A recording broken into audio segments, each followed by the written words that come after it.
Hello and welcome back to my channel, Boozy Bookish Thoughts. I am Justine, or Jay if you prefer, and welcome to my new video in like 3 weeks. Actually, I just realized I'm filming this for my Friday video, so this will actually be my second video. Okay, this is very unfiltered. I was not planning on filming tonight, but I was watching Bailey Sarian and I finished my bottle of wine and I was like, damn, I want to start the other one, but um I want to save it for wine and book night. And then I was like, if you film wine and book night tonight, then you can finish the bottle. So here we are. We are filming wine and book night tonight. Look at my cute shirt. Isn't it cute? My sister got it for me.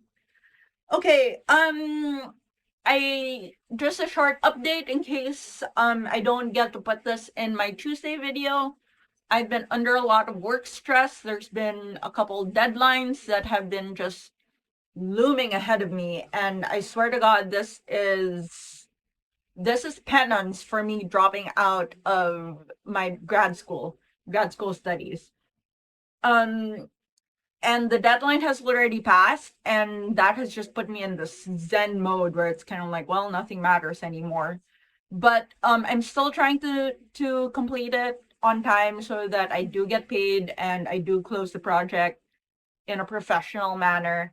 But I am struggling, and this happened to coincide. I went off my ADHD meds in like the second week of July. So the last 2 weeks of July were the first ones I was completely unmedicated, and it's been really hard.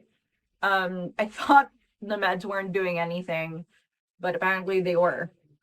And then I got put on some new meds, but then they were giving me bad side effects, including thoughts of self-harm.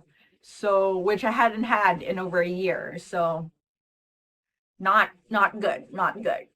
But we're here. We're here tonight to talk about books. We're here tonight to talk about wine. And I've got some exciting plans. I got some exciting plans. This is all very spur of the moment. I was just drinking this wine and thinking about like this would be awesome to pair with these books. And this is all off the top of my head, very unscripted. So the bottle is Mont Rocher Mont. It's French. I don't speak French. Um, yeah, here you go. There you go. This is the first Malbec I've tried. Now, I did watch a video by the Psalm Next Door, who talked about Malbecs, but she talked about Malbecs that were Argentinian, not French. But I do think that France is where Malbecs originated. But anyway, so I tried to get an Argentinian Malbec, but I messed up and got a French one. Not that French wines are bad, but so this is the bottle that I was drinking and that I was watching Bailey Sarian to Dark History. Shout out to her. I shout out to her as if she needs the 28 subscribers I have. But anyway, um the back of the bottle says rich and mouth-watering, displaying blueberry and ripe plum aromas. Smooth and rounded, the fruit character is subtly enriched after a short time in French oak. It is 13.5% alcohol, or well, 13.5% volume. So yeah, alcohol. And it is suitable for vegans. I didn't know that some wines weren't, but there's a label here that says suitable for vegans. I don't know if you can see that. So I have some in a glass here, and it is a very rich, dark ruby red. You probably can't see it on camera because of my light, but it's very good and it's very, very smooth. Like when I was listening to Psalm Next Door, I thought the Malbec would be a lot more in your face, but this is very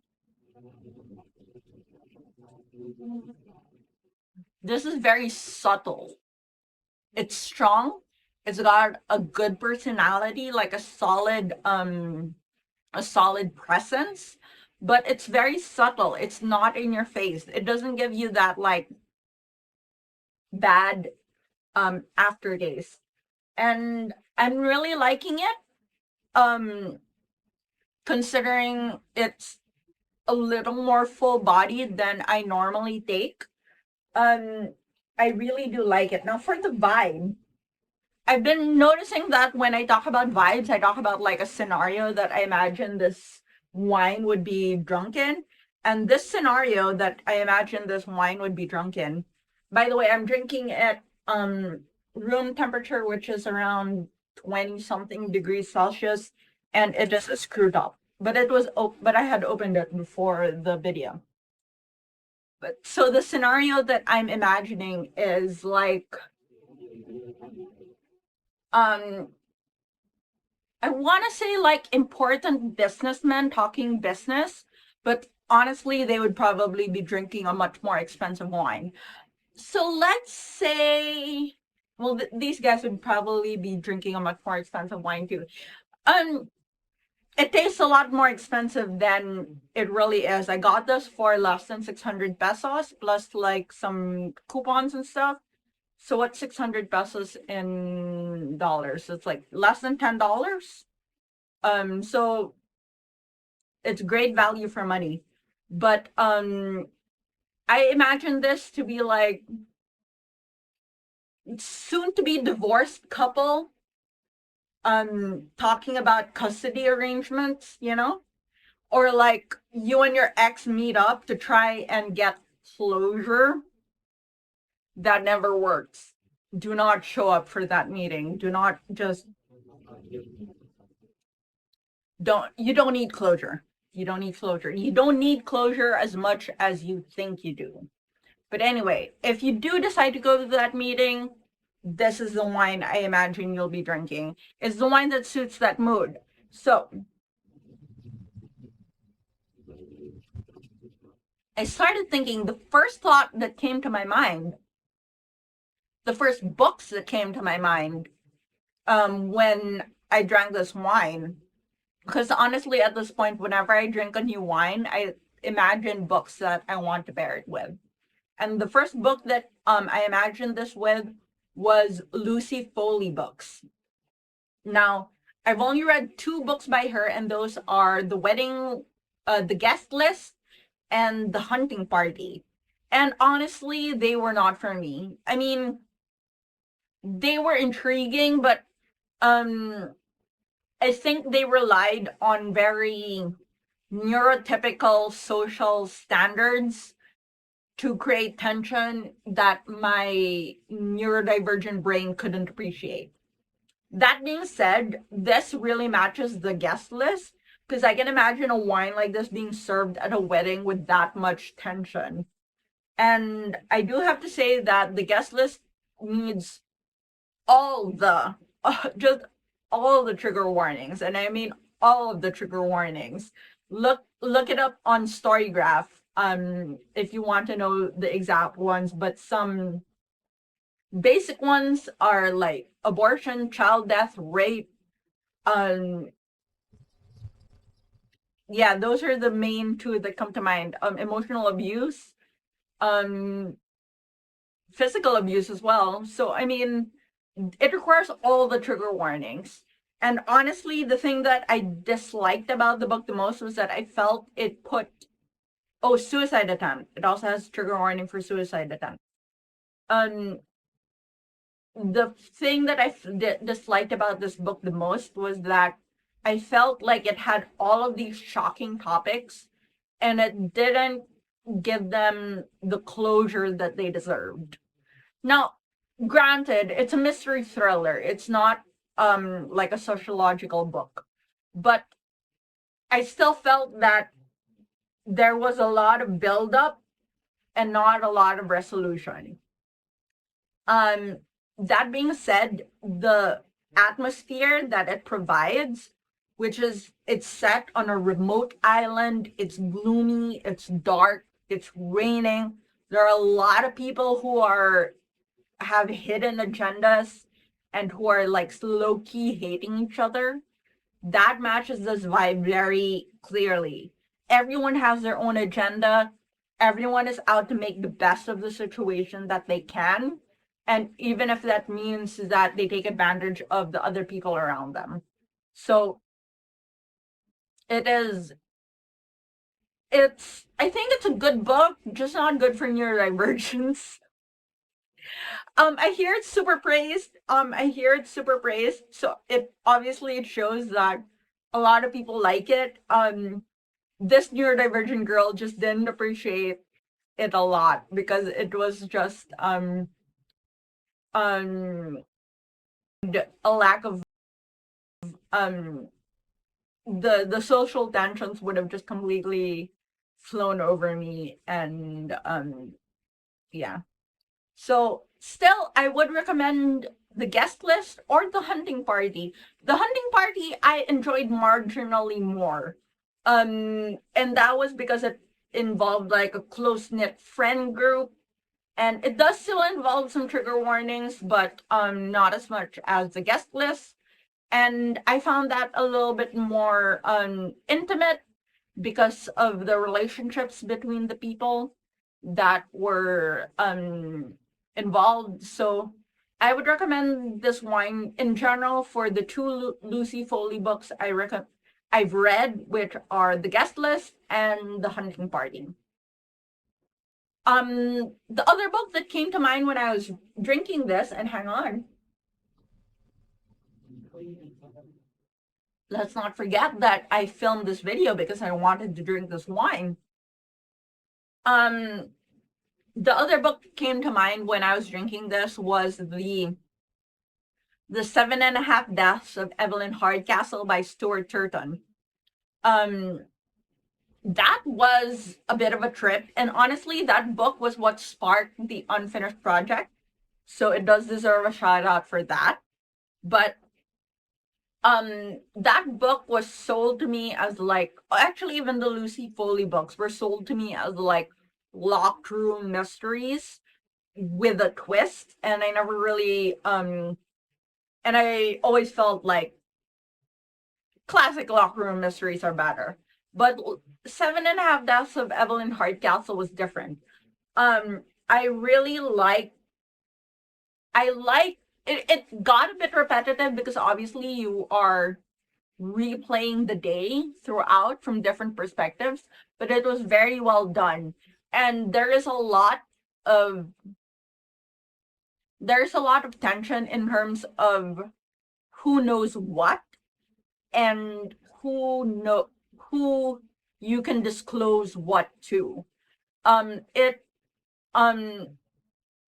If I said like that the Lucy Foley books did not drive well from an ND perspective, I think the 7.5 Deaths of Evelyn Hardcastle did do that, because you're constantly thinking, what can I say to this person that won't make me sound insane? And the twist at the end was very interesting. I did not expect that. And it did get a little moralizing in the end. The moralizing in the end was a little bit more than I would have appreciated. But ultimately, I think I still rated it like 4 stars or something like that. It was fun. I liked the journey. The ending was a bit underdone, but I liked it. I liked the journey. I enjoyed the book. I enjoyed the writing. Um, I did purchase another Stuart Turton book to read, The Devil in the Dark Water, I think it's called, which incidentally holds the honor of being the last book I purchased in 2021, which I purchased at like 10 p.m. on December 31.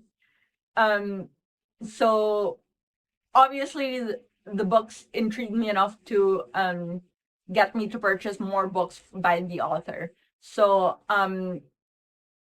and again, it fits the vibe of like having a serious discussion of I think that's I think that's the running theme with these books that I sensed with this wine. It's like these are books that have very serious conversations between people who have very strong agendas. They have their very strong agendas.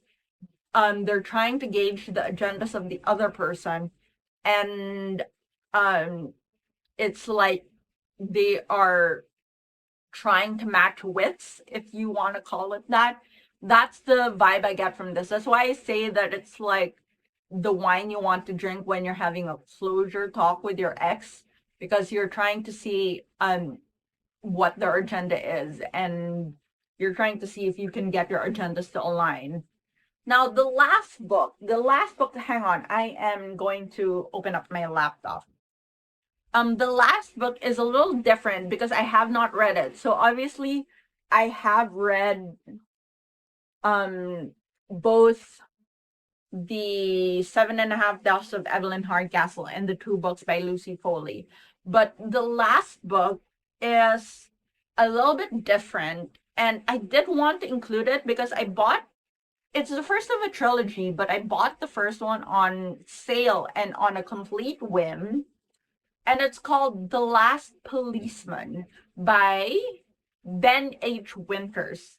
The Last Policeman by Ben H. Winters. And the concept is really cool. Hang on. The concept is that it's a murder mystery akin to Lucy Foley and Seven and a Half Deaths. But the twist this time is that it is taking place in an apocalyptic United States. So basically, at this point in time, when this policeman is trying to solve this murder, is that it's a few months in after an asteroid has been spotted that has been confirmed to end the Earth, that will crash into Earth and destroy life. And it's Armageddon, it's end of the world, it's the apocalypse, Book of Revelations, all of that. So basically it says that society has crumbled, um religious institutions are packed, the crops in the fields are rotting, people are not showing up for work, except for this one policeman. This one policeman is still determined to solve this one death. And this is at a time when there are thousands of deaths happening, when people are just giving up. But this policeman is determined that this death is different. This death is significant. And that really caught my eye. Um, I've seen a lot of books that are post-apocalyptic in that they take place after the apocalypse, but I haven't seen a lot of books that are presently apocalyptic, like that are in that waiting period from when you discover that the world is going to end and when it actually does. So, this book really intrigued me, and I think obviously I can't vouch for it because I haven't read it yet. I own it, but I haven't read it. But I think this would tick the qualifier of people having serious conversations with serious agendas. So that's The Last Policeman by Ben H. Winters. So this has been my first wine and book pairing for 2 weeks. I hope I feel so I feel so dissociated, I swear. Um, I feel so out of body experience. So like yeah, dissociated. Um, I hope you enjoyed this. I hope you enjoyed seeing me a little bit more raw, a little bit more natural. I'm not even wearing makeup. Oh my god. But this is me on the everyday, and I want to make this channel as authentic as possible. So basically, this has been me talking about the Montrocher Malbec Pays d'Oc, whatever that means. This is the label again so that you can see it. And it is a French Malbec. This is it in the glass again, so you can see it again. And the 3 or 4 books that I recommend with it are the Lucy Foley books, the Guest List, and the Hunting Party, the Stuart Turton book, The 7.5 Deaths of Evelyn Hardcastle, and potentially The Devil in the Dark Water. I wouldn't be surprised if that fell into this category too. And then, of course, The Last Policeman by Ben H. Winters. So that's me. Welcome back to me. I hope you enjoyed this. Shout out to the Som next door who first told me about Malbecs and got me interested about Malbecs.